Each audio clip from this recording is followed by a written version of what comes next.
जय महाराज जी की अनुभवों की इस दिव्य श्रृंखला में आप सभी भक्तों का एक बार फिर से स्वागत है। आज का दिव्य अनुभव है पूर्ण गुरु के शिष्य को किसी बात का डर नहीं।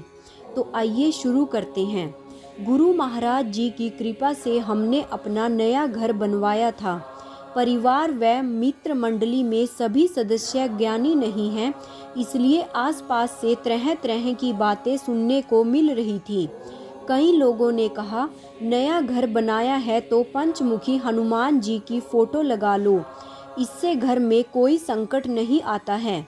किसी ने कहा कि घर में लक्ष्मी जी की तस्वीर होनी चाहिए ताकि सदैव उनका आगमन बना रहे।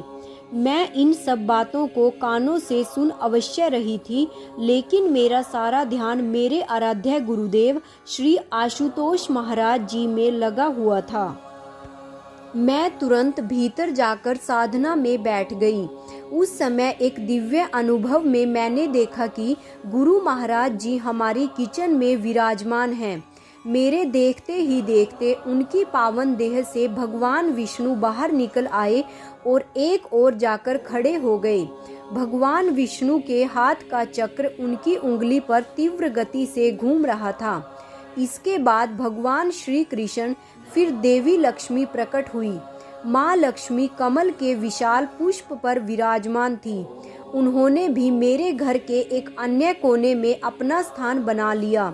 अब गुरुदेव के भीतर से स्वयं श्री राम भक्त हनुमान जी हाथ में बहुत ही बड़ी गदा लिए बाहर निकल आए। अगले ही क्षण अपने मूषक पर सवार भगवान गणेश मेरे घर चले आए। सभी देवी देवता गुरुदेव के भीतर से निकलते चले गए और मेरे घर के एक एक कोने में जाकर तैनात हो गए। आज मेरे गुरुदेव की दया से मेरे घर में एक बड़ा कड़ा सुरक्षा कवच बन गया। अब कोई बुरी शक्ति न तो मेरे घर पर, न मेरे परिवार पर और न ही मुझ पर बुरी नजर डाल सकती थी।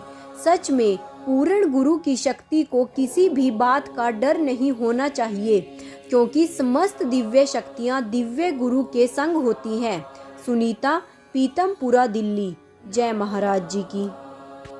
गर विरह भीतर पैदा करनी है तो साधना में ऐसी लगन लगाओ, गुरुदेव स्वयं आकर तुम्हारा वरण करें। तुम भीतर ऐसी आह जगाओ, उनकी याद में बहती अश्रुधारा तुम्हारे मन की मैल धो जाएगी। विरह में वो भीगी आंखें दिव्यता गुरुदेव की देख पाएंगी। विरह में वो भीगी आंखें दिव्यता गुरुदेव की देख पाएंगी। जय महाराज जी की। भाइयों और बहनों, ऐसे ही दिव्य अति दिव्य अनुभवों का रोज आनंद लेने के लिए मेरे चैनल को सब्सक्राइब और वीडियो को लाइक और शेयर करना मत भूलिएगा। साथ में ही नोटिफिकेशन बेल को भी ऑन कर लीजिएगा ताकि आगे आने वाली सभी वीडियोस की जानकारी आप तक समय रहते पहुंच सके। और कमेंट बॉक्स में ओम श्री आशुतोषाय नमः लिखना मत भूलिएगा। जय महाराज जी की। जय आशु पिता भगवान की। ओम श्री आशुतोषाय नमः।